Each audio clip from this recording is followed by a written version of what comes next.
Fala galera, tudo bem? Aqui quem fala é o Zuko. Essa é a junção das partes 1, 2 e 3, espero que aproveitem o vídeo.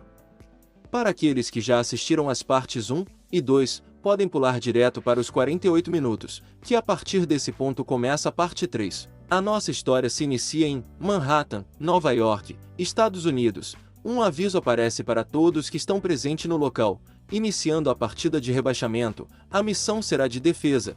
Isso deixa alguns figurantes em alerta. De repente uma fenda espacial se abre, e dela sai a mão e um rosto de um monstro enorme, Behemoth do Apocalipse, que está sendo invocado. E todos os figurantes ali ficam em completo estado de choque ao ver que a missão era derrotar aquele monstro, e os sistemas avisam: derrotem Behemoth antes que ele aniquile o mundo. Esse monstro solta um enorme rugido amedrontador em direção a todos, mas os figurantes seguem firmes, e tentam manter a formação, para que consigam ter alguma chance contra esse monstro. Mas ao ver essa terrível criatura, um pensamento toma conta de seus corpos: se falharmos, vai ser o fim do mundo. Então todos os figurantes avançam para enfrentar aquela criatura horrível, e nos é mostrado o que é todo esse caos. Esse evento é chamado de Rede de Batalha, e isso começou no ano de 2010, antes era só uma competição entre países, mas com a chegada da Liga Espacial em 2022 tudo mudou.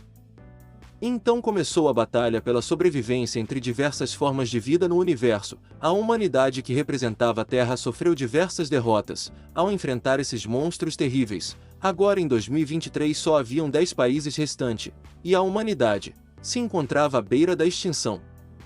Behemoth abre sua boca para soltar um poder misterioso e acabar com todos naquele local. Os figurantes já não tinham mais escolhas, a não ser esperar o seu fim. Mas quando tudo parece acabado, é aí que surge alguém e pula em meio a essa destruição. E esse alguém é nosso protagonista, que pulou em cima do monstro. Nesse momento, aquela terrível criatura lança aquele poder no nosso prota, que usa um de seus braços para segurar o ataque, enquanto prepara um soco poderoso com seu outro braço. Após sacrificar um de seus braços para atacar Behemoth, o prota acerta seu poderoso golpe na criatura, que explode sua cabeça no chão.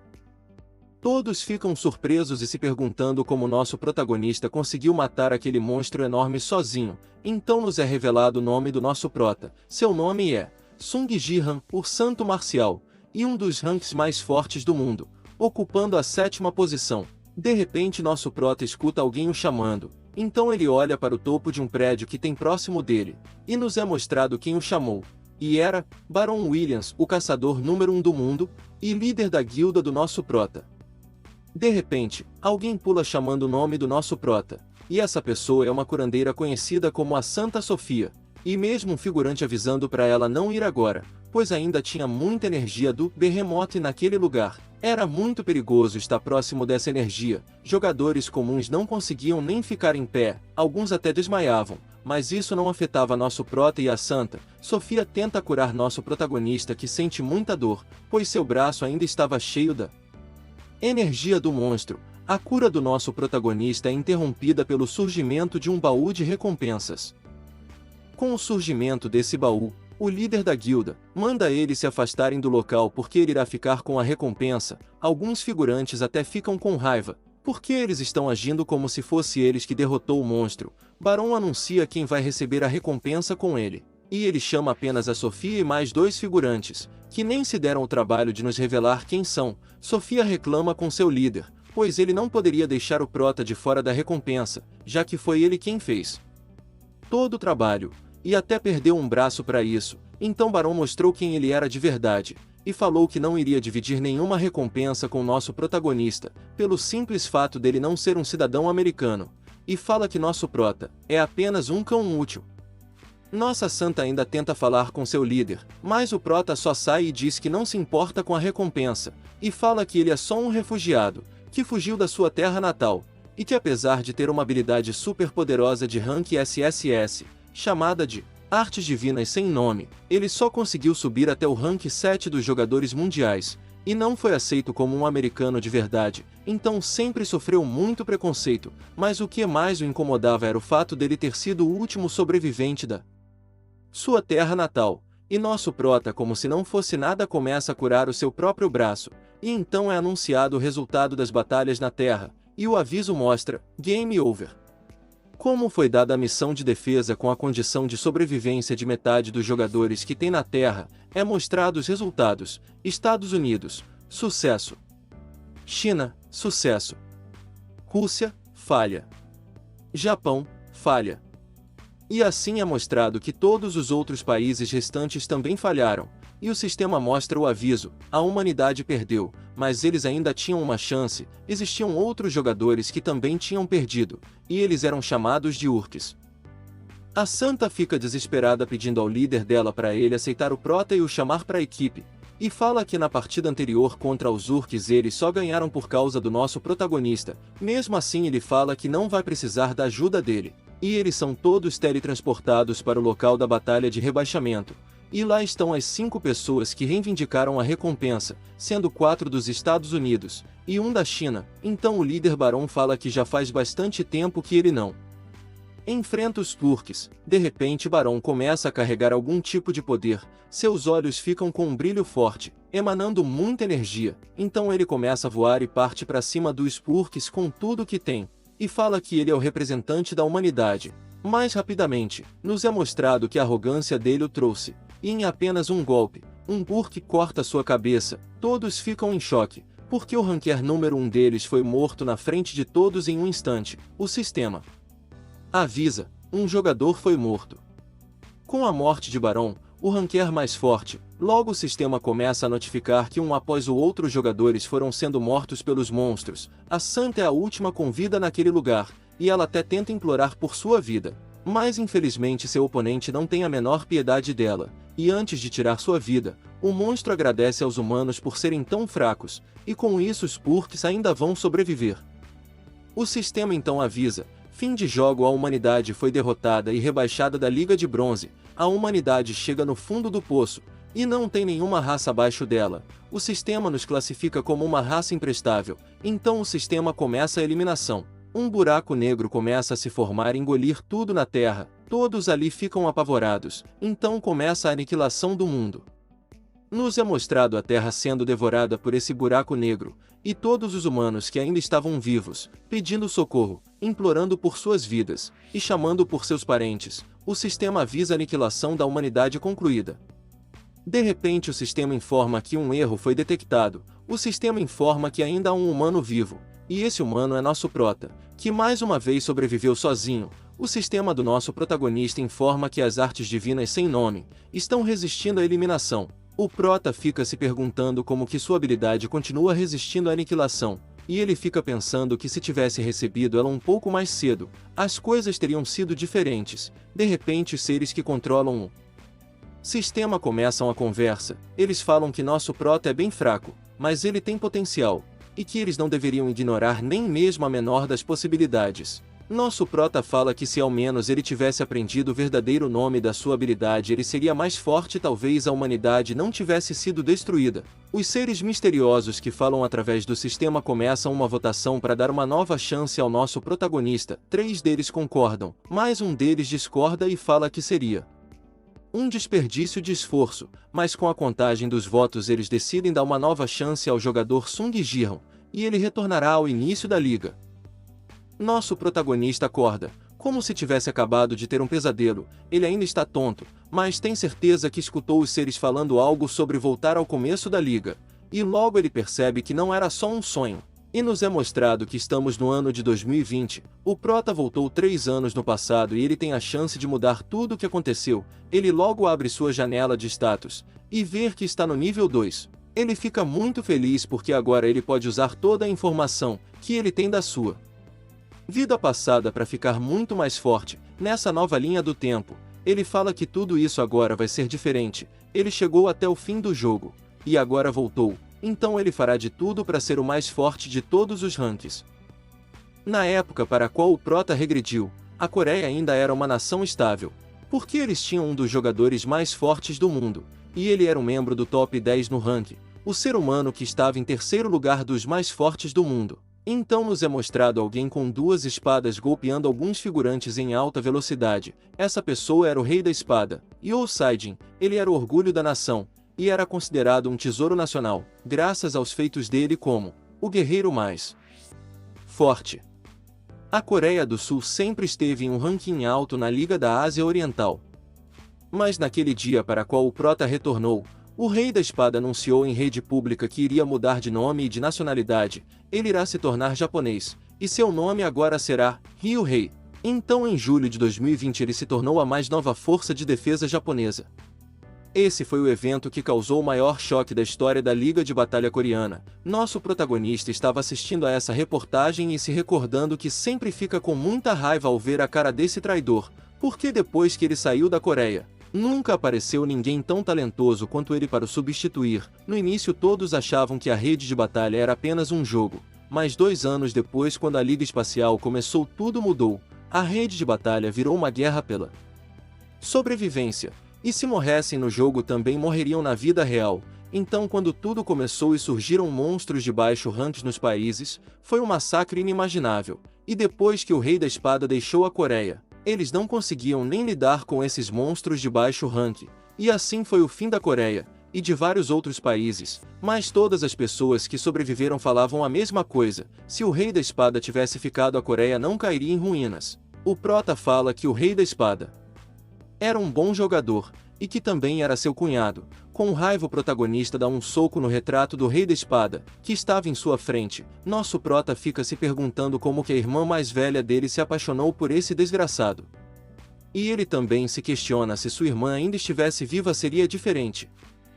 No Palácio do Rei da Espada, o prota fala que está feliz por ter voltado a essa época, mas fica triste porque seus atributos estavam uma merda. Ele mostra sua janela de status, e pensa que até que faz sentido seus atributos estarem tão ruins assim, já que nessa época ele só sabia beber e jogar, ele era um completo inútil, que nem conseguia perceber o quanto seu dom era incrível. Nosso prota então explica que todas as pessoas se tornam jogadores ao fazerem 18 anos, mas apenas algumas pessoas recebem dons, e o dom que ele recebeu era um de rank F, o rank mais baixo. Ele só usava seu dom para fazer apostas adivinhando quem iria ganhar. Na época ele não sabia, mas seu dom só iria despertar sua verdadeira forma com o tempo. O prota pensa que com seus atributos tão baixos ele deveria estar no nível 1, então por que ele estava no nível 2?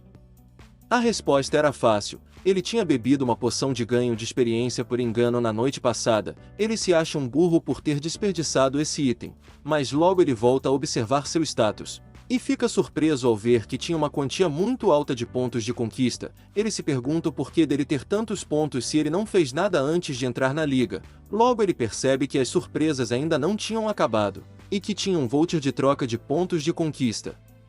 Esse privilégio foi dado a ele por ele ter sido o último sobrevivente, aquele que escolheu tentar novamente. Ao utilizar o voucher, a janela de status notifica que a loja de conquista foi adicionado ao seu sistema. O prota fica sem acreditar nisso que estava na sua frente, já que ele nunca soube que algo assim existia. Nosso protagonista fica em dúvida de como irá gastar seus pontos, mas logo toma a decisão de melhorar sua loja, e assim torcer para aparecer algo que vale a pena gastar seus pontos. Logo aparece o item que foi adicionado, mas ele decidiu melhorar a loja novamente, e com isso ele já tinha gastado metade dos seus pontos de conquistas, mas sua loja já estava no nível 3. E para passar a loja para o próximo nível seria utilizado 40.000 pontos de conquistas. Ele fica um pouco em dúvida do que deveria fazer, mas logo decide que tem que aprimorar o máximo que der a sua loja. Então ele usa 40.000 dos seus pontos para evoluir a loja. Quando a notificação do sistema chega a ele, fica com uma expressão de surpresa, porque o item que foi liberado para comprar da loja foi a recuperação emergencial. Seu efeito era recuperar algum item quebrado. O prota coloca a mão em seu rosto e logo revela que tirou a sorte grande e que havia dado tudo certo. Ao escanear seu dedo, uma porta é aberta mostrando um lugar bastante tecnológico com um conector avançado no centro da sala. O prota logo abre o inventário e pega um pincel quebrado de rank A. Ele usa a recuperação de emergência no pincel, que ao ser consertado mostra seu verdadeiro valor, sendo ele o pincel de rank SS de Dong Fan Su-ho, aquele que viveu por 180.000 anos. Ao pegar o pincel, o sistema avisa que o tutorial da liga vai começar em breve, com o começo da contagem regressiva. O nosso protagonista se apressa e abre sua janela de status, e fala que não tem muito tempo. Ele começa a pintar algum tipo de caractere em sua janela de status, enquanto pensa que foi assim que ele conseguiu chegar ao rank 7 mundial, na sua vida passada. e foi chamado de Santo Marcial. Então o Prota continua seu trabalho combinando seus atributos de força, agilidade e vitalidade em um único atributo, e ao fazer isso ele ganha o poder marcial, e ele conseguiu fazer tudo isso graças a um pincel que todos ignoraram apenas por estar quebrado.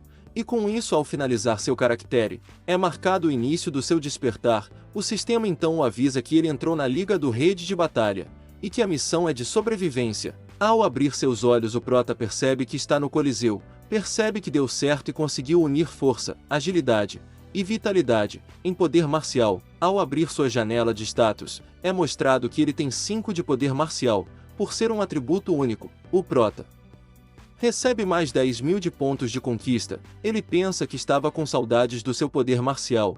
O sistema interrompe seus pensamentos avisando que, pelo fato dele ter entrado sem um conector, ele sentirá 100% de dor. Ele fica pensando que o mundo onde o dinheiro consegue reduzir a dor que você sente ao usar um conector é muito vantajoso. Na época em que ele estava, o conector que ele usava era o mais avançado da sua geração. Ele podia reduzir a dor do usuário na rede de batalha em 99%.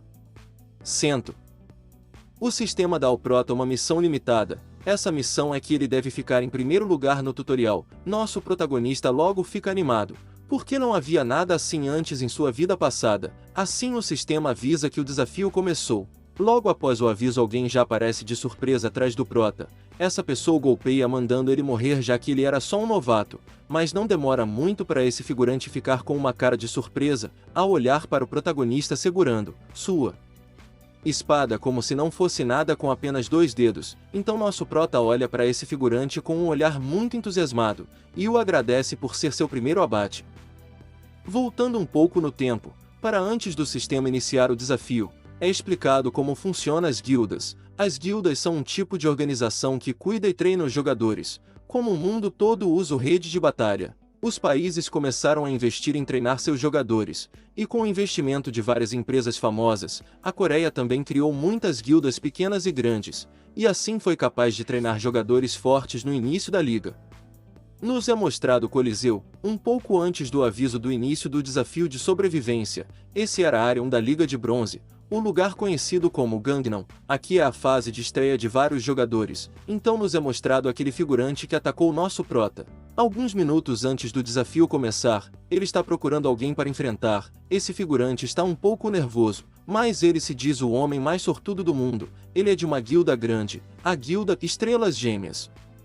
O dom que esse figurante possui é de rank A chamado Ágil. Esse dom aumenta a agilidade do usuário em 25 pontos. Ele logo saca sua espada e volta à sua busca por algum novato para ser seu primeiro abate. Ele fica impressionado com o nível de equipamentos dos seus oponentes. Logo ele avista alguém que está distraído e sem nenhum equipamento. Ele fica pensando que nosso Prota é um noob e ele irá conseguir uma eliminação fácil. Então esse figurante se prepara. E assim que é dado o início do desafio, voltamos de onde paramos, onde o Prota está segurando o ataque desse figurante com apenas 2 dedos. O figurante fica se perguntando como ele conseguiu reagir a tempo ao seu dom de velocidade. Ao soltar a espada do figurante, ele acaba caindo no chão por estar puxando com muita força e não conseguir soltar a espada. Nosso Prota olha para esse figurante e fala que ele está muito confiante, e pergunta o que ele está fazendo na Liga Gangnam com um dom desses. O figurante fica com muita raiva pelo protagonista está menosprezando seu dom. O figurante se levanta e fala que já que é assim, ele vai acertar o Prota com seu ataque mais veloz. O Prota fica pensando que a velocidade dele não era nada demais, quando de repente o figurante aparece com a espada prestes a acertar seu pescoço. Nosso protagonista consegue desviar do golpe no último segundo, e pensa que esse figurante é mais rápido que ele. O figurante continua a atacar o Prota com muita velocidade, e o protagonista desvia de todos os seus ataques no último segundo. Enquanto desvia de todos aqueles golpes de alta velocidade, o Prota pensa que o corpo dele é muito lento, e que não é fácil se acostumar com esse corpo de nível 2, e ele fala que não é que o figurante é muito rápido, é que ele que é muito lento. Por mais que nosso Prota seja mais lento que seu inimigo, ele consegue prever todos os seus movimentos. O figurante ataca o Prota pelas costas, mas como se não fosse nada, o Prota acerta um golpe na mão do figurante, que o desarma facilmente. O figurante fica sem entender o que aconteceu, mas logo o Prota salta e pega sua espada no ar, e se prepara para atacar. Em questão de segundos, o Prota já está com a espada no pescoço do figurante. E então o Prota golpeia o figurante cortando sua garganta, o figurante cai no chão e começa a desaparecer. Já que agora o Prota terminou seu aquecimento, ele pensa que vai aumentar o ritmo, já que para ele ficar em primeiro lugar, ele vai precisar de 5 ou mais eliminações. Ao olhar para o lado, o Prota percebe que tem vários monstros ali, e que todos os jogadores estão evitando ir enfrentá-los, já que eles dão pouco ponto de abate. Para ter um ponto de abate teria que matar 10 urks, e por isso todos os outros jogadores se afastam já que os urks só andam em grupo. O Prota então pensa que só um idiota iria perder tempo lutando contra eles, mas logo ele é interrompido por uma mensagem do sistema. O sistema avisa que uma nova missão foi criada. A missão era a aniquilação do grupo de urks. Como a recompensa era boa, o Prota então olha para suas novas presas e começa a se preparar, então ele começa a caçada. O Prota se movia tão rápido que só aparecia seu rastro. Um urk então avista o Prota se aproximando e fala para todos se prepararem porque um humano estava indo em sua direção. Os urks se preparam para atacar o Prota, lançando 2 machados em sua direção. Ao ver esses itens indo de encontro com ele, o Prota se posiciona, e em um movimento rápido agarra os machados com suas mãos, e fala para os urks que vai mostrar como machados são arremessados. Ao jogar os machados na direção dos urks, o Prota consegue partir eles em vários pedaços, contando assim menos 2 monstros para ele eliminar. O restante dos urks ficam surpresos com a força do Prota, e se preparam para atacar. De repente o Prota some do campo de visão deles, e aparece atrás de mais alguns urks. Quando eles percebem que seu inimigo está atrás deles, já é tarde demais. Em um único movimento o Prota elimina mais 4 urks de uma só vez, mas os monstros não param de tentar cercar o Prota. Um deles até tenta o atacar pelas costas, mas nada funciona. O nosso Prota reage a tempo e vira cortando a barriga do monstro, que estava prestes a o atacar. O Prota não para por aí e já vai logo golpeando mais 2 urks que estavam próximo, e continua sua investida contra os monstros. Um urk tenta atingir o Prota com uma lança, mas nosso protagonista reage a tempo e quebra a lança do monstro. Jogando o pedaço quebrado no chão, o Prota vê o monstro ainda determinado ao atacar. Pegando seu machado, o protagonista ataca o urk, que apenas consegue se defender. Com esse ataque, o machado que o Prota estava usando acaba quebrando. Ele fica irritado e fala pro urk que eles deveriam usar algo melhor porque aquela arma que ele estava usando era uma merda. O urk então grita para os outros se juntarem e atacar o nosso Prota, mas apenas levantando seu pé e o batendo no chão com muita força, o Prota arremessa todos os urks para longe com uma onda de choque. O protagonista salta e pega uma espada e uma lança, que algum urk soltou. O Prota passa cortando os urks em alta velocidade, e com isso se foram mais 5 monstros eliminados. O Prota não para só com isso, ele se prepara para lançar outro ataque. Ele segura a lança em sua mão com força e arremessa. Esse ataque acaba com a vida de mais 3 urks, deixando assim o último urk vivo, em um estado de choque. O urk então tem suas últimas palavras. Ele fala que o Prota não é humano, e sim um monstro. Com isso ele tem o seu corpo partido em 2, e o sistema avisa que o Prota completou a missão de aniquilação dos urks, e que ele recebeu 500 pontos de conquista, e subiu de nível. O Prota analisa seus ganhos, e pensa que agora que ele subiu de nível, ele tem que colocar seus pontos de atributos em poder marcial. No momento o Prota tinha 5 pontos de poder marcial e ele tinha um ponto de atributo sobrando, já que ele passou de nível. O Prota fala que quando o poder marcial chega em 30, ele se revela como a arte divina desconhecida.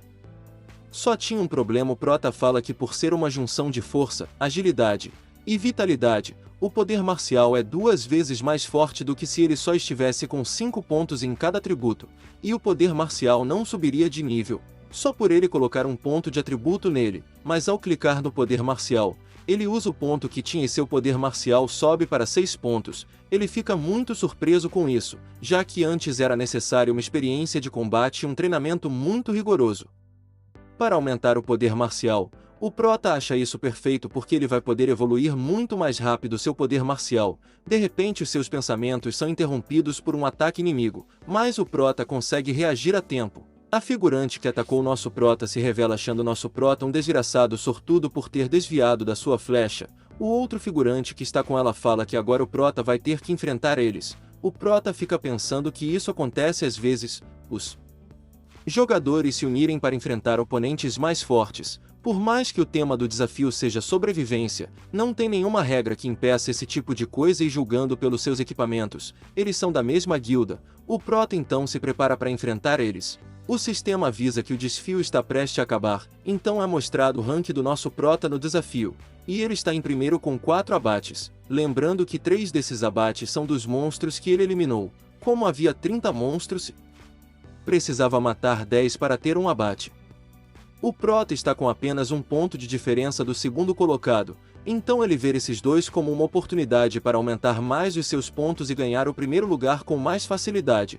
Quando a arqueira está prestes a atacar, o prota a divide em 2 com apenas um golpe. Ele fica feliz por poder testar o quão forte é o poder marcial no nível 6.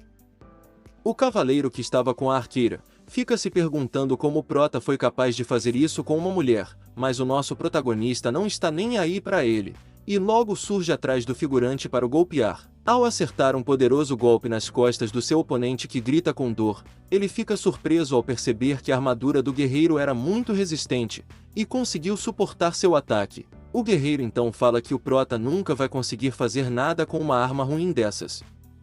Mas pro azar dele, nosso prota desfere vários golpes no mesmo local que ele já havia atingido e com isso, o dano acumulado que a armadura sofre, faz com que a armadura se despedace, e nosso prota se diverte com isso. A cena então é cortada para 2 mulheres que estão assistindo a gravação do nosso prota.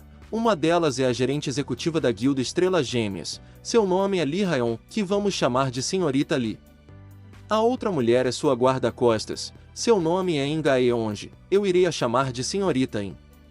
Elas estão conversando sobre ela ter ficado em segundo lugar, e que a Senhorita In teve sorte de não ter encontrado nosso prota durante o desafio, porque ela poderia ter sido eliminada, e a Senhorita Lee pede para ele evitar ele caso caiam no mesmo desafio. A guarda-costa então olha uma última vez para o computador, e vê a imagem do prota massacrando aquele guerreiro. A cena corta mais uma vez para alguém que acabou de sacar uma espada. Essa pessoa era Inga Eonji. Um pouco antes do desafio de sobrevivência acabar, a nossa guarda-costas, ela está enfrentando alguns figurantes. Ela era considerada uma estrela em ascensão. Todos achavam que ela não sairia do primeiro lugar tão cedo. Isso seria verdade se não fosse pela aparição do nosso prota. Um figurante aparece gritando com aqueles 2 outros figurantes que atacaram o prota. Ele fala que é ridículo alguém sem nenhuma afiliação e nenhum equipamento decente ter acabado com eles 2, e ainda ter ficado em primeiro lugar. Todos eles se perguntavam quem era aquele cara. O prota então está sentado em seu sofá olhando quais foram suas recompensas. Por ele ter ficado em primeiro lugar, ele ganhou 50% a mais de experiência, e com isso ele subiu do nível 3 ao 6. Ele fica feliz por ter passado de nível tão rápido. Ele logo decidiu colocar todos os seus pontos em poder marcial, e seu poder marcial então sobe para o nível 9. O prota ainda ganhou um título, aquele que conquistou o tutorial. O efeito do título dá a ele um ponto a mais em todos os atributos. Enquanto o prota estiver na Liga de Bronze, ele ganhará mais 20% de pontos de experiência. Com isso, o prota abre sua janela de status e percebe que agora tem 10 pontos de poder marcial, e ele fala que com isso a Liga de Bronze será moleza para ele. O prota pensa que agora ele só tem que ficar mais forte, então ele lembra que ainda não tem uma classe, e ele precisa escolher uma. A aquisição de uma classe é muito importante para os jogadores. Elas são liberadas quando o jogador chega no nível 5. Existem 4 tipos de classes que eles podem escolher, sendo elas guerreiro, arqueiro, mago e suporte. Na sua vida passada, o prota escolheu guerreiro. Ele pensa que pode evoluir muito mais rápido se escolher ela de novo. Mas então ele se lembra que com a loja de pontos de conquista ele pode liberar mais um espaço extra de habilidade. Então ele poderia escolher guerreiro quando quisesse. E com esse motivo ele não precisa pegar guerreiro agora. Então a classe que ele escolhe é... Não nos é mostrado qual classe o prota escolheu. E a cena corta para alguns zumbis. O sistema então nos avisa: bem-vindos à área Gangnam. Na Liga de Bronze, sua missão será de defesa, proteja o cristal e sobreviva ao ataque dos zumbis. E nossa guarda-costas aparece.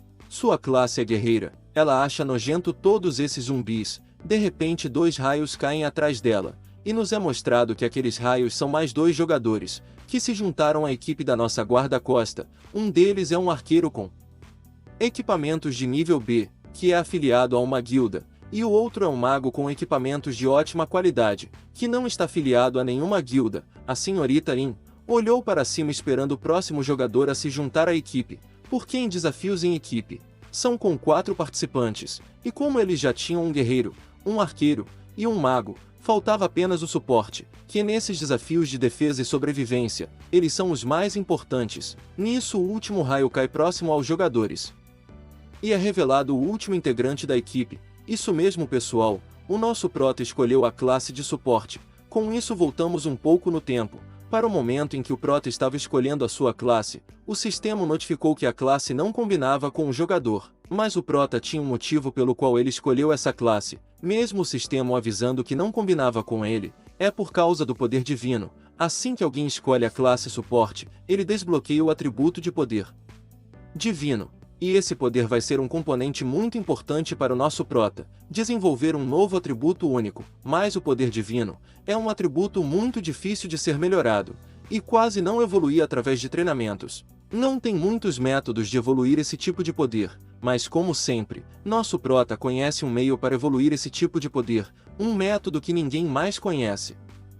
O figurante começa a se perguntar o que diabos está acontecendo, ele fica revoltado se perguntando por que um mendigo está na equipe dele, ele fala que é por isso que ele não queria participar do tutorial. Nosso prota fica observando enquanto esse figurante grita com ele. O arqueiro tenta acalmar o mago, mas ele não parece querer conselhos, ele fala que não vai querer participar de uma equipe ruim dessas. De repente o prota pega esse mago figurante pela roupa, e o mago fica gritando com nosso protagonista para ele o soltar, então nosso prota com toda gentileza arremessa esse figurante para fora da torre. O mago começa a cair desesperadamente no mar de zumbis, todos ficam sem palavras ao verem essa atitude do nosso protagonista, e ele fala que se um lixo desses não ia os ajudar, então eles não precisavam dele. O capítulo se inicia com nosso prota estendendo a mão em direção a alguém, e logo nos é revelado quem é essa pessoa. O mago que foi atirado da torre pelo prota, estava de joelhos implorando para que o prota não o jogue novamente para fora da torre, e fala que ele irá se esforçar bastante, e ele implorava para que o nosso protagonista tivesse piedade dele, porque ele já tinha o matado 2 vezes.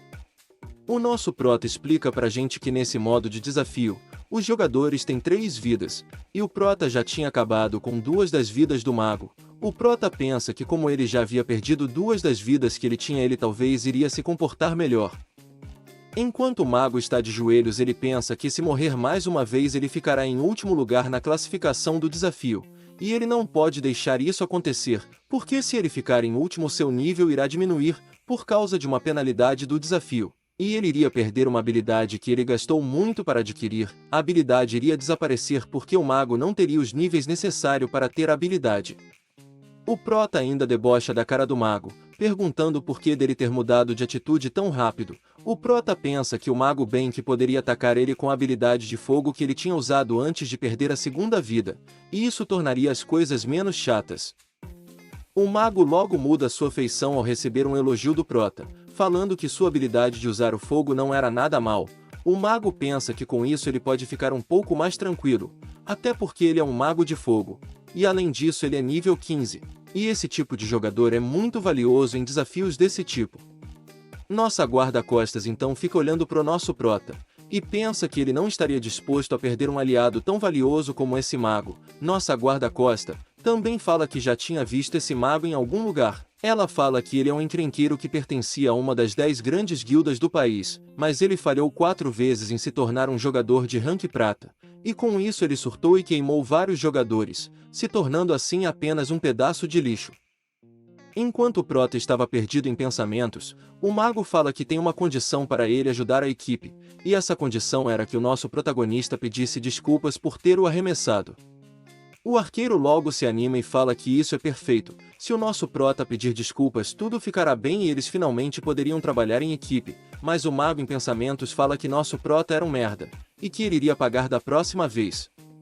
De repente uma mão agarra o manto do mago mais uma vez, com isso vemos o prota se preparando para arremessar esse pedaço de lixo pela última vez. Com um sorriso o prota pergunta ao mago se ele quer mesmo ouvir um pedido de desculpas dele.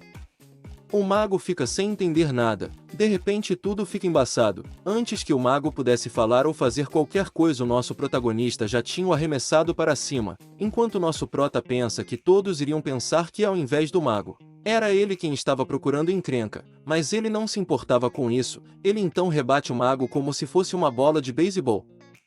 O sistema notifica: o jogador, Kim, da classe mago morreu. Enquanto isso, nosso prota fala que da próxima vez era para aquele idiota ter educação. Os zumbis começam a escalar uma torre próxima, quando de repente uma grande labareda de fogo os transforma em cinzas. Elogios são escutados por todas as torres. A equipe que ainda tinha o seu mago de fogo, fez questão de usá-lo para se mostrar para a equipe do nosso prota.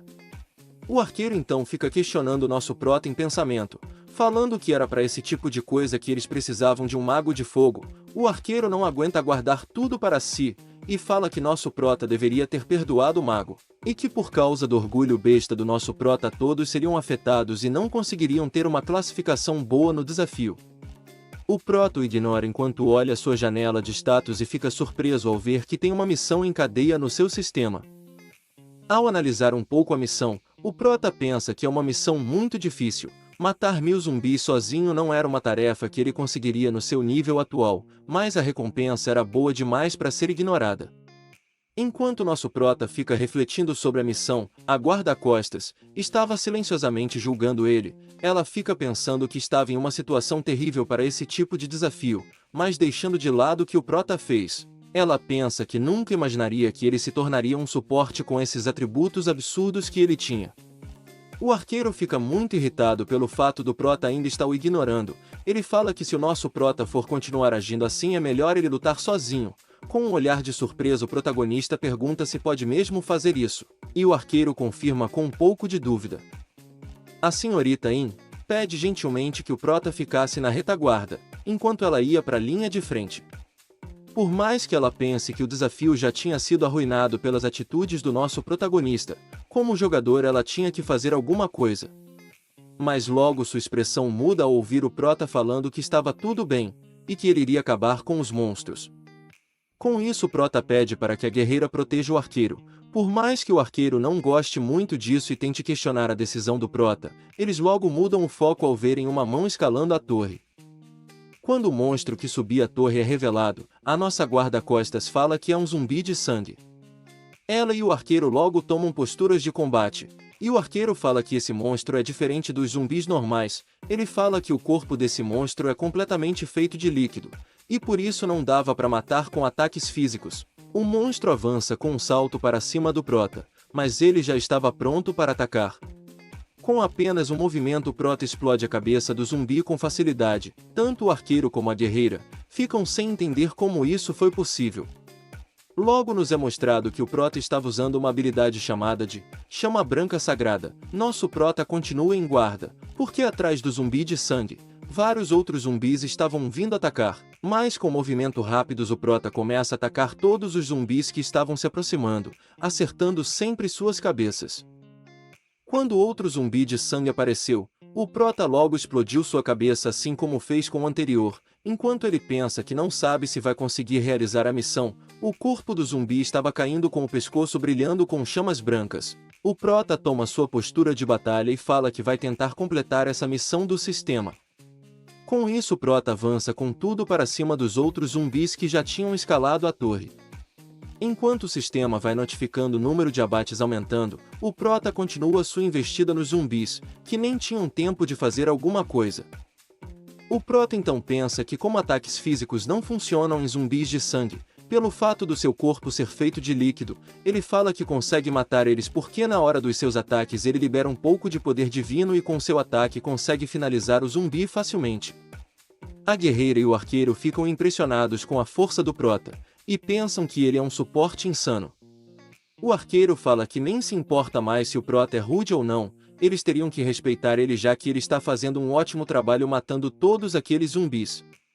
Enquanto o arqueiro fala isso, o prota está acertando 2 zumbis ao mesmo tempo, com um controle de poder mágico, e uma precisão incrível, acertando sempre suas cabeças e os eliminando em um único golpe. Enquanto o Prota estava parado olhando para os corpos de alguns zumbis mortos, o sistema avisa que as condições foram alcançadas, e mostra que o Prota compreendeu completamente a relíquia de outro mundo. E com isso o corpo do nosso protagonista começa a brilhar com suas chamas brancas e ele absorveu o poder divino que estava na relíquia, aumentando assim seu poder divino de 6 para 7 pontos. Enquanto ele se prepara para uma nova onda de ataques, o seu bastão começa a brilhar com um pouco de chamas brancas. E a cena corta para uma breve explicação sobre as relíquias. O Prota fala que quando o tutorial começou em 2010, todas as relíquias eram vendidas com preços muito altos, mas com o passar do tempo ninguém descobriu os segredos de como utilizar esses itens sagrados da forma certa, levando assim as pessoas a deixarem de lado esses itens, e com isso seus preços foram diminuindo e algumas pessoas foram esquecendo da sua existência. Entretanto, havia uma pessoa que sabia como usar as relíquias, e essa pessoa era a Santa Sofia. Enquanto o Prota treinava com ela, Sofia fala que conseguiu evoluir seu poder divino com as relíquias de outro mundo, e que só dava para fazer isso enquanto estava tendo tutorial. O Prota questiona se ela falava a verdade, mas Sofia ao se aproximar dele fala que era claro que era verdade, afinal ela se tornou uma santa por causa desse método que ela usou. Com isso o Prota pergunta a ela se ela tinha comprado todas as relíquias divinas para ela, e ao pensar um pouco, Sofia fala que não, que outra pessoa também tinha comprado várias relíquias divinas. Isso deixou nosso Prota um pouco surpreso, mas logo ele teve uma ideia de quem pode ter comprado as outras relíquias. Seus pensamentos estavam corretos naquela época. Ao entrar em um quarto escuro da sua casa ele viu algumas relíquias sobre o que parecia ser um baú. Nosso protagonista faz uma cara de surpresa ao ver a grande quantidade de relíquia divina que tinha em sua casa, mas ao analisar ele percebe que o poder divino delas já havia sido drenado. O sistema vai o notificando do estado de várias relíquias e mostra que todas estavam em estado inativo, já que não tinha mais nenhum poder nelas. Ao ficar lá parado olhando um pouco as relíquias, ele logo chegou à conclusão de que a identidade do outro jogador que tinha comprado as relíquias era sua irmã mais velha que já havia morrido. Sua irmã era outra santa, e fazia dupla com o Santo da Espada. Eles dois juntos eram o pilar da Coreia. Ao se vestir para o começo do desafio, o Prota nota no canto uma relíquia. Essa relíquia era uma haste de metal, e era a única naquele local que ainda tinha algum poder divino, e o seu modo de uso era muito simples. Como o Prota tinha absorvido seu poder, o rank do bastão caiu, e não tinha mais poder divino nele, mas ele ainda continuava com a mesma resistência, sendo assim ainda continuava perfeito para bater nos zumbis. A guarda-costas fica muito impressionada com o nível de habilidade do nosso protagonista. Ela fala que ele tem um controle de que incrível e suas habilidades físicas eram excepcionais, não fazia sentido ele ser um suporte. O arqueiro então se distrai avisando a guerreira que a torre ao lado deles havia caído, e um zumbi se aproximava dele sem que ele tivesse notado, mas como a guerreira já tinha visto o monstro, quando ele estava prestes a atacar o arqueiro distraído, a senhorita Lin saca sua espada num movimento rápido, e acerta vários golpes no zumbi, salvando o arqueiro com grande habilidade. O nosso protagonista viu isso enquanto batia em um zumbi e ele ficou surpreso por nossa guarda-costas ter esse nível de habilidade. Nosso prota fica pensando que tinha algo familiar nela, mas ele não havia notado antes. Agora ele se recordou. Ela era a portadora da espada da flor de ameixa. Ela era um talento valioso para a Coreia quando o traidor do Rio Rei abandonou a Coreia, mas ela teve um fim trágico sendo morta por ele no futuro. A senhorita In olha para nosso prota e o pergunta se pode se juntar à batalha, para que assim eles possam buscar um ranking mais alto no desafio. O prota logo abre a janela de status para analisar a situação que eles se encontravam. Com isso o sistema mostra que eles estão em quinto lugar do ranking, com uma pontuação de 398 abates. Ao ver que o tempo para o desafio estava prestes a acabar, faltando apenas 1 minuto e 28 segundos, o prota pensa que como ela é a espada da flor de ameixa, ele pode deixar ela cuidando das coisas. Ao perceberem o que o prota havia falado, era tarde demais porque ele saltou da torre, deixando os outros dois jogadores com cara de espanto, enquanto ele cai em queda livre, e tinha vários zumbis atrás dele escalando a torre. Ele começa a carregar seu bastão com seu poder divino, iluminando ele com suas chamas brancas. Nosso prota reúne todo o seu poder divino no seu bastão e cai no chão, causando uma explosão enorme de poder sagrado, e eliminando todos os zumbis com esse poder absurdo. O arqueiro fica surpreso com o nível de poder de um simples suporte, e com essa destruição que o prota causou, Conferindo a janela de status, eles ficaram em primeiro lugar. E ele respira aliviado por ter conseguido completar a missão limitada para ficar em primeiro nos 10 primeiros andares da torre, mas o sistema também nos informa que ele falhou na missão em cadeia de eliminar 1000 zumbis. Com o fim do jogo, o prota é teletransportado para o topo da torre, onde o arqueiro e a guerreira estavam impressionados com sua habilidade. Enquanto o arqueiro estava bajulando nosso prota, a guerreira parecia perdida em pensamentos. Ao chegar na borda da torre e olhar para baixo, sua expressão muda rapidamente. Ela teve um choque tremendo ao perceber o nível do prota. Não é para menos, a destruição causada por aquele simples suporte, que tinha um nível inferior ao dela, tinha sido absurda. Isso fazia nossa guerreira se perguntar se era algum tipo de bug no tutorial. O arqueiro sai do desafio, deixando assim o prota e a senhorita In sozinhos. Enquanto nosso protagonista estava perdido em pensamentos, a senhorita In se aproxima para falar com ele. Ao chegar chamando nosso prota pelo nome, ele se pergunta se eles se conheciam. Ele pensa que não lembra de ter encontrado ela tão cedo assim no passado. Nossa guarda-costas estava perdida nos seus próprios pensamentos. Ela pensa que ele seria alguém que deveria ser contratado pela Guilda Estrelas Gêmeas com urgência. Pensando que como jogadora das Estrelas Gêmeas, não pode deixar um talento como ele ser levado por outra guilda, ela então olha para nosso prota e pede seu número. Com isso logo seu semblante muda rapidamente, e um silêncio vergonhoso toma conta do lugar. Quebrando o silêncio, o prota pergunta sem entender o que ela estava falando. Tomada pela vergonha, a senhorita In percebe que enquanto ela estava perdida nos seus pensamentos, ela acabou esquecendo de explicar do porquê queria seu número. Isso a deixa com bastante vergonha de que o nosso prota tenha entendido algo errado. Nosso prota não se incomoda com isso, e pede desculpas a ela, mas ele não se lembrava do seu número de celular. Deixando nossa guarda-costa com uma cara de total descrença, ela não acreditava que ele tinha dado essa desculpa para ela. Com sua janela de status aberta, ele fala que se eles se encontrarem uma próxima vez, ele a daria seu número, e rapidamente sai do desafio, deixando assim nossa guerreira parada no local ainda sem compreender que tinha levado um fora. Voltando para o mundo real, o prota fica pensando que como ele usou um número americano por bastante tempo, ele realmente não lembrava seu número coreano. Ao parar um pouco para pensar melhor, ele fala que deveria ter pego o número dela. Mesmo assim, ele não tem interesse em entrar em nenhuma guilda no momento. Ele abre novamente sua janela de status para dar uma olhada no seu nível, revelando assim que agora ele está no nível 8. Ele abre sua loja do sistema para ver se consegue comprar alguma relíquia divina por lá. Infelizmente, ele não tem recursos o suficiente para realizar a compra. Então nosso prota segue viagem pensando que é bom ele ir no armazém da irmã dele para ver se acha mais alguma relíquia divina por lá. Ao chegar no Palácio do Santo da Espada, ele vai andando distraído, mas em um momento ao olhar para baixo ele vê algo que muda completamente sua expressão. Ao ver 2 sapatos na porta da sua casa, suas pernas começam a tremer, sua mão fica fraca e ele acaba deixando a sacola com comida cair no chão. Ele estende suas mãos trêmulas em direção à porta, e entra devagar sem acreditar no que ele tinha esquecido.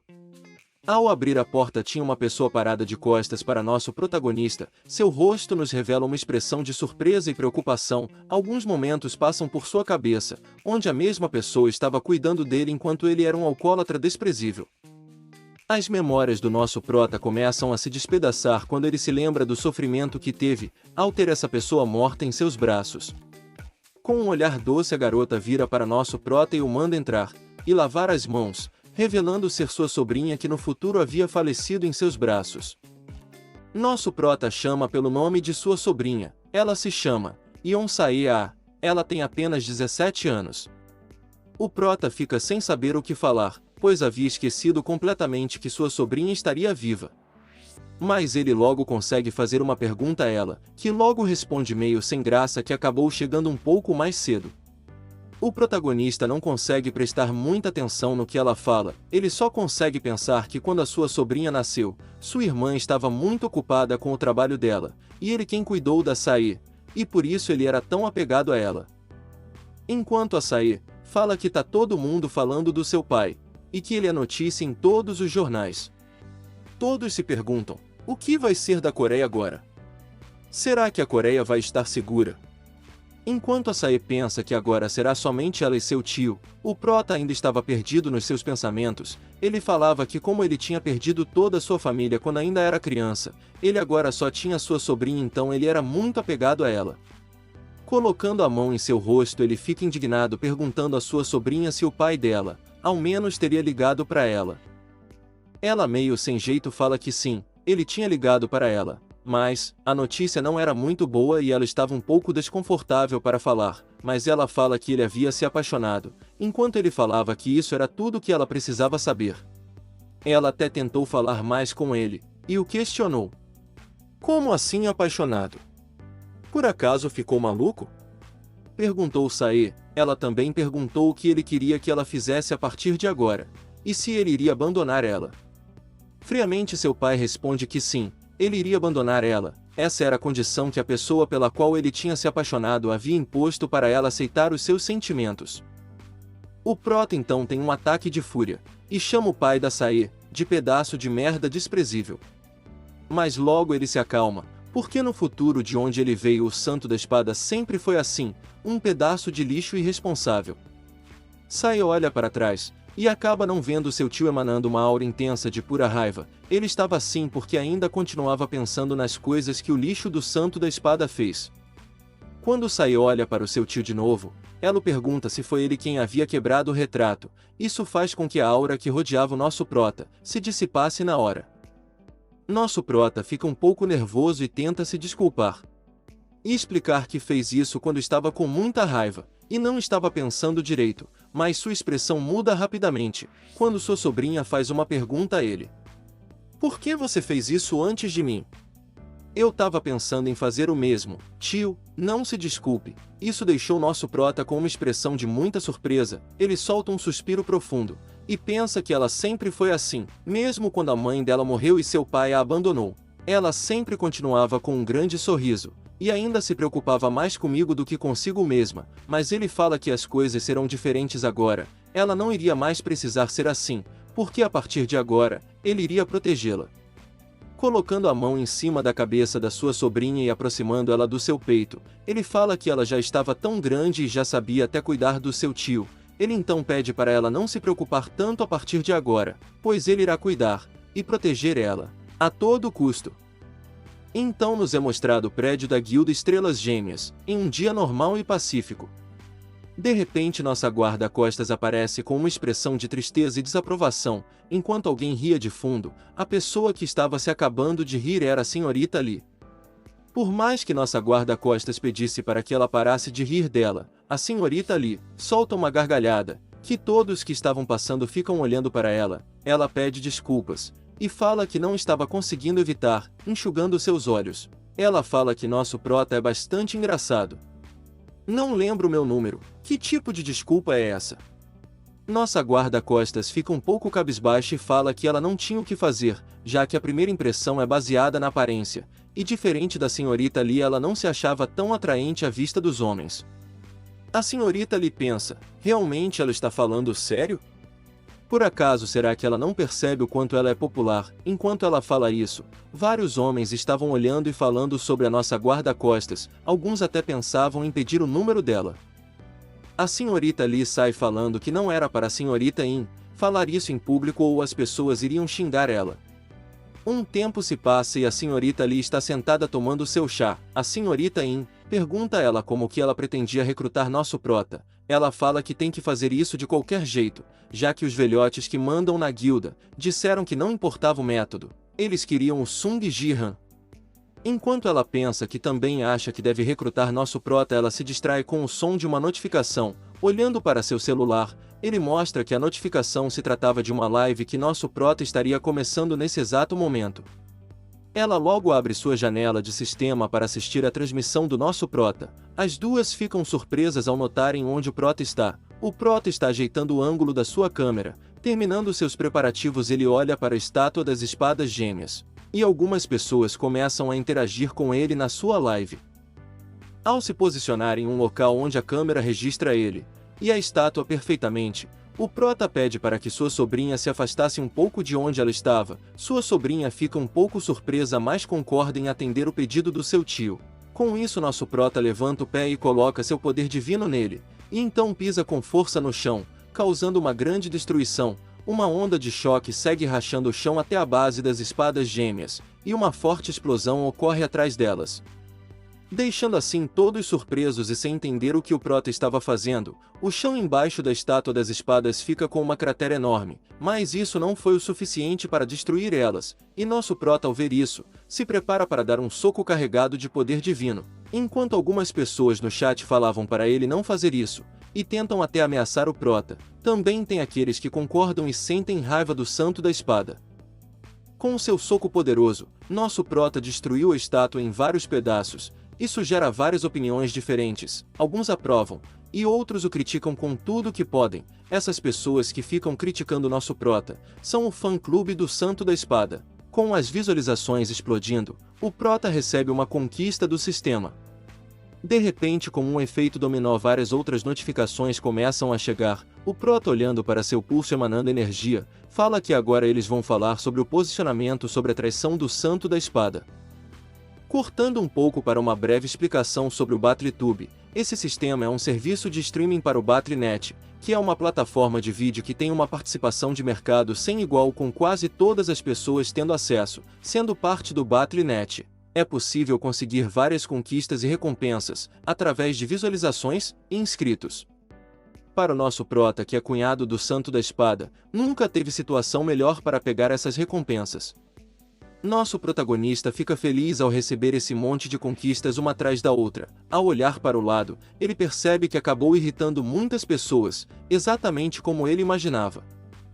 O prota pensa que esse pessoal do fã-clube do Santo da Espada sempre usam a mesma malgo preta, e com o tema da estátua do Santo da Espada, o prota então com muita raiva pensa que esses fanáticos arrastaram Açaí para a morte. No começo eles deram suporte a Açaí, mais do que qualquer um, mas com o passar do tempo a raiva e ressentimento pelo abandono do Santo da Espada só foram crescendo e ficando mais forte. E com isso eles começaram a direcionar todas essas coisas à única parente de sangue do Santo da Espada. Eles começaram a caçá-la, e colocaram a culpa pelo Ryu-Rei abandonar a Coreia, ser dela. Uma lembrança da sua sobrinha tentando fugir dos ataques desses fanáticos desgraçados passa por sua cabeça. Ele com muita raiva pensa que se esses desgraçados precisam de um alvo para seu ressentimento, esse alvo seria ele, e não sua sobrinha. O prota dá um soco no pedaço da estátua que está do seu lado, e fala para todos eles ouvirem com atenção. Ele então fala que Ito Ryu-Rei não vai voltar. Sae faz uma cara de surpresa, ela olha atentamente para o seu tio, ele começa a se aproximar. Enquanto retira algo do bolso, mostrando ser um celular que estava passando uma gravação, ele fala que vai revelar o que estava ali sem nenhuma edição. Aquela gravação era a conversa que o Santo da Espada teve com sua filha. Essa conversa era transmitida em vários telões pela Coreia. Muitas pessoas estavam escutando aquelas coisas com muita surpresa em seus rostos. Ao pausar a gravação, ele pensa que já era o bastante. Ao olhar para sua sobrinha, ele fica pensando que ela pode ter ficado magoada. Mas Sae estava sorrindo para ele, mostrando que estava tudo bem. Ela vai para a frente das câmeras e se apresenta, mostrando ser realmente a filha do Santo da Espada. Ela toma a frente das câmeras e fala que a situação toda é muito chocante para todos, inclusive para ela, e fala que está na transmissão porque ela tem algo para falar. Ela fala que seu pai deixou o Palácio da Espada como herança para ela, mas ela não iria aceitar algo da pessoa que abandonou sua família e sua nação. Seu tio, com a cabeça baixa, apenas escuta o que sua sobrinha tem a dizer, e ela então revela que vai doar o palácio para a nação, deixando assim várias pessoas sem acreditar nessa história. Voltando um pouco no tempo, vemos a Sae, com uma cara de choque, perguntando ao seu tio, como assim doar o palácio? Ela se pergunta se seu tio estava bêbado, e dá um beliscão em seu rosto. Ela se questiona do porquê que o tio dela queria doar toda a fortuna deles. Nosso prota responde que sem dúvidas ele está sóbrio e consciente, enquanto esfrega sua cabeça na toalha. Ele pensa que sinceramente ele não acha que ela vai concordar, porque ela iria doar e não vender um prédio que a maioria das pessoas nunca seriam capazes de comprar, mesmo se trabalhassem por toda a vida. Mas para manter a Sae segura ele teve que convencer ela, porque depois que o Ryu-Rei acabar com a Coreia como representante do Japão, a raiva do povo vai ficar fora de controle, e no fim o governo pegou toda a fortuna da Sae. E com isso no fim ela não tinha mais para onde ir, e estava impossibilitada de lidar com os perseguidores do fã-clube do Santo da Espada, e tirou sua própria vida. Sae fica um pouco pensativa sobre doar o palácio. Ela fica ali olhando para o seu tio sem falar nada, enquanto ele, que também estava muito pensativo, fala que no momento, para Sae, ele é apenas o tio bêbado e desempregado dela. Mas ele também não podia falar que veio do futuro para ela assim do nada. De repente a Sae fala para ele que tudo bem, ela vai doar o palácio. Isso claramente deixa nosso prota em choque sem entender nada. Sae vira de costas para seu tio e começa a ir embora. Ele tenta parar ela, para perguntar por que ela aceitou tão rápido, e ela fala que ele não toma nenhuma decisão sem ter algum pensamento por trás dela, e também que já fazia um tempo que ela não via esse lado dele, um tio legal e confiante. Nosso prota fica um pouco emocionado e suspira pensando a quem ela puxou. Ele acha ela incrível. Enquanto ele a observa de longe, ele olha as mensagens das pessoas do fã-clube do Santo da Espada. Ele pensa que era exatamente isso que ele queria, que eles ficassem concentrados somente nele. Nosso prota então toma a frente da live. Ele fala que, sendo honesto para todos, o Santo da Espada ter ido embora foi o melhor que aconteceu. Ele pode até ter dito que foi por causa de uma mulher. Sae fica com uma cara de espanto ao ver o tio dela falando essas coisas, já que eles não tinham combinado isso. E o prota continua falando que Ryuhei é passado, ou ele achava que ele não sabia o motivo dele ter fugido para o Japão. O prota fala que ele fugiu porque não tinha confiança em viver na Coreia. Todos ficam muito surpresos com essas coisas que nosso prota está falando. Para finalizar, nosso protagonista termina de rasgar seu terno e fala para o traidor tomar cuidado, pois eles iriam se encontrar logo logo, e quando isso acontecesse ele irá acabar com o traidor. No final do dia, o pôr do sol ilumina a cidade coreana, e enquanto o prota se trocava, sua sobrinha pergunta se ele deveria mesmo ter ido tão longe assim, já que tanto a Coreia como o Japão estão um alvoroço. O prota fala que está tudo bem e que ela não precisava ficar olhando as notícias pelo celular. Sae fala que acha que seu tio está bem diferente, é como se noite passada ele fosse outra pessoa. O prota fica nervoso e pensa que é claro que ele está diferente, afinal, como ele poderia ser o mesmo depois de morrer uma vez e voltar no tempo? De repente alguém toca a campainha de sua casa e o prota fica pensando que não achava que isso aconteceria tão rápido. Sae fica preocupada, pensando que pode ser alguém que veio atrás do seu tio por causa das coisas que ele falou em live. Mas nosso prota tranquiliza ela falando que não era nada disso. A cena corta para alguém sentado na cama, com a janela do sistema aberta, e várias roupas espalhadas pelo chão. Essa pessoa era Ryuhei, que tinha ao seu lado uma mulher, que acabou de acordar. Essa mulher agarra o Santo da Espada pelas costas, e começa a emanar uma aura cor-de-rosa, como se fosse uma fragrância que se espalhava pelo ar. Ela chama o Santo da Espada pelo seu nome coreano, mas ele fala que seu nome não era mais aquele, mas ela insiste em falar que ele era o Yeon Sae-jin, o ranker número 1 da Coreia, e isso era uma verdade que nunca iria mudar. Ela fala isso enquanto toca em seu rosto, e uma energia rosa sai do seu corpo, e então ela beija o Santo da Espada, enquanto aquela aura cor-de-rosa estava exalando por todo o quarto. Voltando para nosso prota, que abria a porta da sua casa para um senhor de meia-idade entrar. Ele era o chefe de seção do escritório de administração do Battle.net, seu nome era Park Yeon-sik. O prota o convida para entrar e tomar um chá. O senhor fala com Sae, e ela gentilmente o responde. Enquanto o chefe de seção entrava, nosso prota ficou olhando como se estivesse planejando algo. Já com todos na mesa, o prota fica com uma cara de desapontado ao ouvir do chefe de seção que o governo assumiu que não podia trazer o Santo da Espada de volta. Para o prota isso era óbvio, por isso ele estava com aquela cara, mas ao se virar ele fala que era melhor eles irem direto ao assunto. Ele fala que o chefe de seção estava aqui para receber oficialmente o Palácio da Espada para o governo. O senhor fica com uma cara de espanto enquanto tomava seu chá. Ele pensa que a avaliação do prota foi perfeita. Ele se questiona se o prota é mesmo aquele bostinha que ele conheceu antes. Enquanto ele olhava para o prota, ele lembra da visão que teve do prota da primeira vez. Ele era somente um bêbado, desempregado e irresponsável. Mas então o chefe de seção se recompõe, e fala que era isso mesmo. O prota estava certo. Quando oficializarem que o palácio é do governo, vai ser como se o governo estivesse assumindo que o Santo da Espada não vai voltar mais para a Coreia. Mas eles ainda não tinham desistido de tentar trazer ele de volta, então eles queriam colocar o palácio sob uma administração consignada, em vez de colocar no nome do governo. O prota até pensa que eles vieram com uma boa ideia, eles irão administrar o palácio até que o dono voltasse, aí se caso o Santo da Espada voltasse para a Coreia o governo iria devolver a propriedade a ele. O chefe de seção confirma, e fala que tem um pedido para o prota e sua sobrinha, o governo gostaria que eles continuassem a morar no palácio, e com isso ele entrega um envelope para o prota, que começa a ler com sua sobrinha. O prota pensa que eles estão tendo bastante cuidado com tudo o que estão fazendo, ele pensa que só iria dar o palácio a eles, mas seria uma boa ganhar alguns benefícios com isso.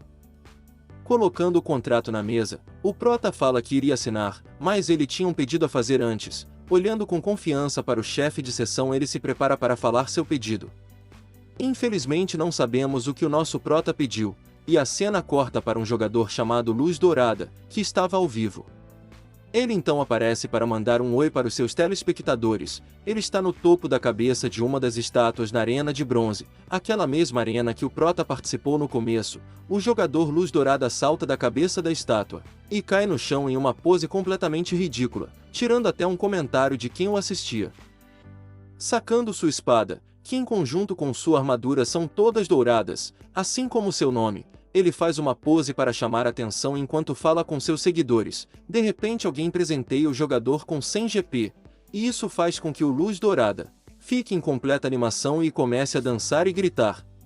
Alguns outros jogadores que tinham visto toda essa cena ficam com muita raiva desse jogador. Um deles explica que por mais que ele pareça ser uma boa pessoa, por todo esse brilho e empolgação, ele na verdade é um ser desprezível. Ele é conhecido como Troll Maligno. O Luz Dourada era um jogador de rank ouro muito promissor, só que ele caiu de propósito para o bronze, para criar um conteúdo chamado Exploração do Mar Profundo. Ele é um homem que deixou o jogo de lado para ter prazer na diversão, ele é um famoso troll. Mostrando sua verdadeira face, ele causa terror nos jogadores bronze. Apesar dele estar na Liga Bronze, todos os seus atributos e equipamentos são de rank ouro. Os jogadores bronze se afastam dele, sabendo que ele sente prazer em massacrar e fazer bullying com os jogadores mais fracos que ele. Logo ele se posiciona e pergunta quem será o oponente dele hoje, quando de repente ele nota alguém próximo dele que faz com que seus olhos brilhem com interesse. Claro que esse alguém seria nosso prota, que tinha na mão um tipo de porrete. O Luz Dourada avança com toda a velocidade chamando o prota de material de qualidade para stream. Chegando do lado do prota ele começa a fazer um monte de perguntas desnecessárias. O prota nem entende o que está acontecendo, virando e ignorando Luz Dourada. Ele abre sua janela do sistema e começa a abrir uma live também. O Luz Dourada olha para o seu público e fala com uma cara de idiota que está sendo completamente ignorado. As pessoas começam a comentar sobre o prota e logo Luz Dourada se toca que o prota também está em live. Ele fica com medo de perder seguidores e visualizações para o prota, e fala que tem que fazer o prota ser o conteúdo dele e não ao contrário. Uma janela de missão aparece para o Luz Dourada, que estava pensando em uma forma de fazer o prota ser seu conteúdo. A missão era para matar nosso prota, e ela foi dada por um seguidor chamado Amor do Rei da Espada, com certeza era alguém do fã-clube do Rio Rei.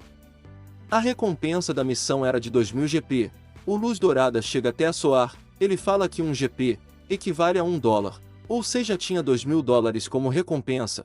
O fã-clube não para por aí, eles começam a tentar incentivar o Luz Dourada a todo custo, e começam a aumentar a recompensa. O Luz Dourada fica pensando que sabia que eles tinham ressentimento pelo prota, mas não achavam que seria tanto. Com isso a recompensa começa a aumentar inúmeras vezes, aumentando mais e mais, a cada segundo. A missão que inicialmente era de 2000 GP, agora já batia incríveis 31.978 GP, e continuava subindo. O Luz Dourado estava sem acreditar, pois o valor já havia passado dos 30 mil e agora estava quase batendo 40 mil. De repente o sistema informa, todos os jogadores foram invocados, o jogo está começando.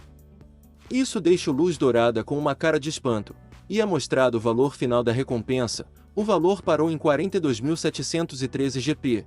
O Luz Dourada se joga no chão e dá um grito de completa insatisfação, ele queria que tivesse chegado aos 50 mil. Seus espectadores chamam ele de ganancioso, enquanto ele fica de joelhos no chão. mas com uma mensagem do fã-clube do Rei da Espada, falando que eles dariam um adicional de mais 10.000 GP se ele matasse o nosso prota. Fazendo assim o Luz Dourada levantar e se posicionar com sua expressão completamente séria, indicando que ele iria com tudo que tinha. Enquanto algumas pessoas falavam do quanto a recompensa era boa, ele pensa que conseguiu espremer uma boa quantia de dinheiro deles. O prota estava de costas distraído, o Luz Dourada começa a emanar muita energia de seus pés, mostrando que ele estava carregando um ataque rápido, para pegar o prota de surpresa. Ativando sua habilidade, Avanço, que fazia o usuário ser lançado para frente em alta velocidade, de repente o Luz Dourado estava atrás do nosso protagonista com uma expressão completamente maldosa. E nosso protagonista seguia sem se virar para a ameaça que estava atrás dele. De repente, na hora do impacto, o prota virou e acertou um golpe no Luz Dourada, mostrando uma velocidade de reação extraordinária. Com o impacto das duas armas, o Luz Dourada se encontrava com a guarda aberta, enquanto sua mão tremia no ar junto à sua espada. O sistema mostra a descrição da arma que o nosso protagonista estava usando, era um porrete que fazia parte de um conjunto de cozinha. Colocando sua mão dentro da jaqueta, ele se prepara para retirar algo, que se mostra ser uma faca de cozinha. O prota debochadamente fala para o Luz Dourada, que seria educado da parte dele devolver esse ataque que ele tinha acabado de fazer contra nosso prota. Nosso protagonista lança vários ataques, que acertam o Luz Dourada em cheio, sem dar nenhuma chance dele esquivar. O prota finaliza com sua faca ainda pronta para cortar, e emanando um brilho branco, característico da sua habilidade, Chama Branca. Enquanto o Luz Dourada gritava de dor, com os cortes da faca de cozinha imbuídos de chama branca, as pessoas se questionavam se aquilo realmente era poder divino, e se ele era mesmo um suporte. Nosso prota então, emanando o poder divino de seu corpo, fica parado um tempo enquanto o sistema nos mostra a descrição da sua faca de cozinha. Ela fazia parte de um conjunto onde ela e o porrete que o prota usa, só mostram a verdadeira força juntos. Enquanto nosso protagonista olha para sua faca, ele pensa que já fazia um tempo que não cozinhava. De repente alguém começa a recitar um encantamento. Caí em direção ao vazio escuro da morte, onde não consigo ver nada, e toda a minha luz se perdeu. Porém, quanto mais escura a noite, mais brilhante será a luz. Com o fim do encantamento recitado, o Luz Dourada começa a reviver envolto de um brilho característico do seu nome. Ele grita o nome da habilidade, que se chama Cruz da Ressurreição. Ao usar o item, o jogador poderia ressuscitar uma vez, mas ela tinha um uso restrito a apenas as ligas de bronze, prata e ouro. Ao reviver, ele balança sua capa cobrindo completamente nosso prota, deixando apenas seus pés de fora, enquanto a capa baixava lentamente com o vento, e o rosto do nosso prota se revelava. O distraído do Luz Dourada falava que, como ele reviveu, ele não iria cometer o mesmo erro de novo. Ele tinha baixado sua guarda, por isso o prota tinha o eliminado, e agora ele iria decapitar nosso prota com apenas um golpe. Só que ele não tinha percebido que nosso prota estava atrás dele, e ao perceber esse erro ele logo fica com uma expressão de surpresa. Ao olhar para o lado, nosso prota dá um sorrisinho para ele, que ainda continuava sem acreditar na situação. Rapidamente o prota já estava atrás do Luz Dourada, que desaparecia ao sofrer outro golpe, e com isso ele deu um double kill ao nosso protagonista, que saía tranquilo, pensando que fazia um tempo que não via ninguém usando esse item de reviver. O prota fala que isso não importava, o que realmente era importante é que ele achava que estava mais barulhento que o normal, e isso se dava ao fato de ter uns espectadores bem fortes por lá. Esses seres imponentes são os elfos. Isso gera até uns comentários dos espectadores. O prota fala em pensamento que eles são os malditos desagradáveis, e que eles também tiveram grande participação na destruição da humanidade. Enfim, o prota se vira e pensa que planeja lidar com eles depois, porque agora ele precisava lidar com o que estava na frente dele primeiro. Enquanto ele olha os outros jogadores, ele pensa que será que ele é algum excluído ou algo assim. Ao perceber que o prota estava olhando para eles, todos os figurantes começam a correr desesperadamente por suas vidas. Eles falam uns com os outros que agora não era hora para eles lutarem entre si, eles só tinham que fugir do jogador, Sung Ji-han. O prota, com um sorrisinho bobo, pensa que dessa forma a eficiência da caçada vai diminuir bastante. Ele já havia se preparado para esse desafio e pegou as duas relíquias divinas, ele se pergunta se teria alguma condição de manifestação delas, para que ele possa absorver seu poder divino. Uma janela do sistema interrompe seus pensamentos. Ao olhar para ela, ele vê que é uma missão. A missão de classe normal se tratava da subjugação dos goblins. Ele teria que eliminar os goblins que se reuniram em volta do Goblin campeão. O prota sorrira ao ver a quantidade de inimigos que ele tinha que enfrentar. Enquanto isso, os goblins se preparavam para atacar sua nova presa. De repente, um goblin começa a gritar, mas diferente do que podíamos imaginar, não era um grito de batalha, e sim um grito de desespero, enquanto ele tentava desesperadamente fugir do ataque do prota. O prota acerta o goblin que tentava fugir, com seu porrete, esmagando assim a cabeça do monstro. E com sua faca de cozinha em mãos, ele acerta um golpe certeiro no peito do monstro, e deixa um buraco onde seria seu coração. O sistema notifica que o prota estava usando as relíquias da maneira certa, e o conjunto de cozinha estava reagindo. O prota pensa que era como ele imaginava, ele descobriu como usar as relíquias da maneira certa. Sendo o porrete para quebrar a cabeça, e a faca era para cortar o coração, e como eles eram equipamentos de conjunto, tinha uma ordem para usar cada um. Ao parar por um instante, ele pensa que foi bom ele ter descoberto como usar as relíquias antes que o jogo acabasse. Enquanto ele estava parado perto de um monte de corpos de goblin, ele pensa que acabou demorando demais. E se ele tivesse descoberto antes, teria sobrado alguns goblins para ele usar mais as relíquias do jeito certo. Mas ele pensa que tanto faz, afinal ainda não havia acabado. Olhando para sua frente, estava um goblin enorme, com uma aparência intimidadora. Esse monstro era o chefe, ele era o Goblin campeão. Quando o sistema mostra sua descrição, o prota não tem paciência para ler tudo, e fala que a descrição do monstro era muito longa.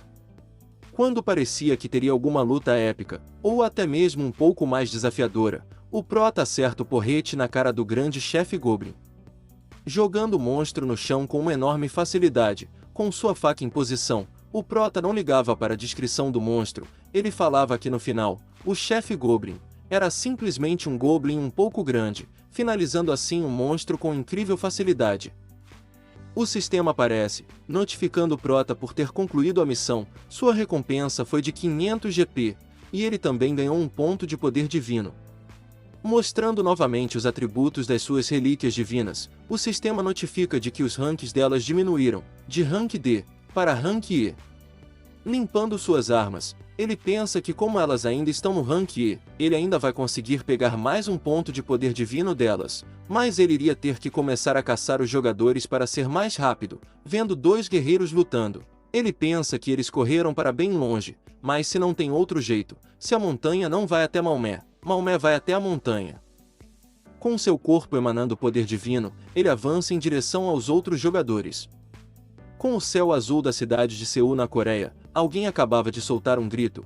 Esse alguém era ninguém menos que o Luz Dourada, que estava na frente do seu computador, com muita raiva, e xingando nosso prota enquanto respondia os comentários das pessoas. O Luz Dourada analisando os atributos do nosso prota enquanto ele ainda estava lutando contra os goblins. Ele fala que só os atributos estimados que nosso prota ganhou na luta contra os goblins tinham uma média de 35. Isso faz com que o Luz Dourada fique revoltado sem saber como nosso prota está com atributos tão altos, sendo que a mídia para os jogadores da Liga Bronze é de 25 pontos de atributos. Sua atenção é voltada para o computador, quando ele escuta um barulho estranho, como se fosse um porco morrendo, mas na verdade era um jogador que o prota tinha acabado de eliminar. Com uma expressão de surpresa, o Luz Dourada só pode ficar olhando sem acreditar no que estava em sua frente. O prota estava eliminando 5 jogadores de uma só vez. O sistema avisa, o jogador Sung Ji-han fez um double kill, e ao se posicionar mais uma vez, ele sai em disparada, e o sistema notifica, triple kill, quadra kill, e finalmente pentakill.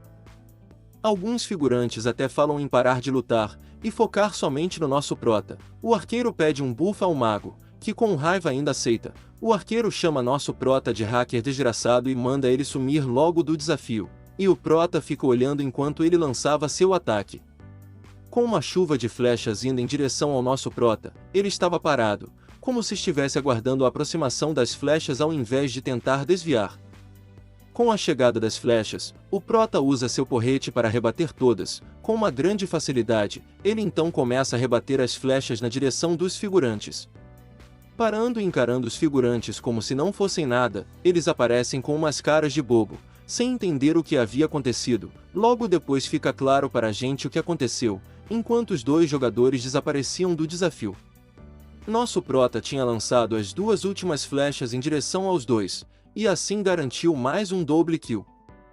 Com esse feito o prota arranca vários comentários de quem o assistia, e o sistema entra em ação mais uma vez, notificando o prota de que ele conseguiu absorver mais um ponto de poder divino, e assim as suas relíquias descem mais um rank. O prota fica com suas relíquias nas mãos enquanto seu poder divino ia se extinguindo, e seu rank caía de E para F.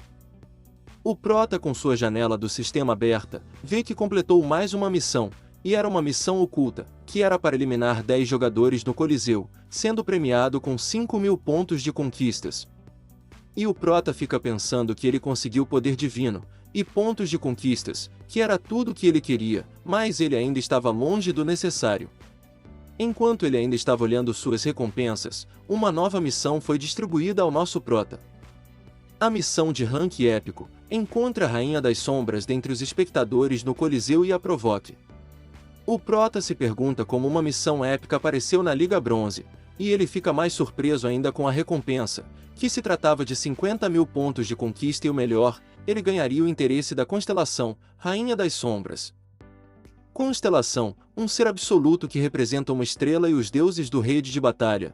O interesse de uma constelação dessas pode levar a um patrocínio, e permite que a pessoa ganhe poderes que normalmente não tem como ganhar.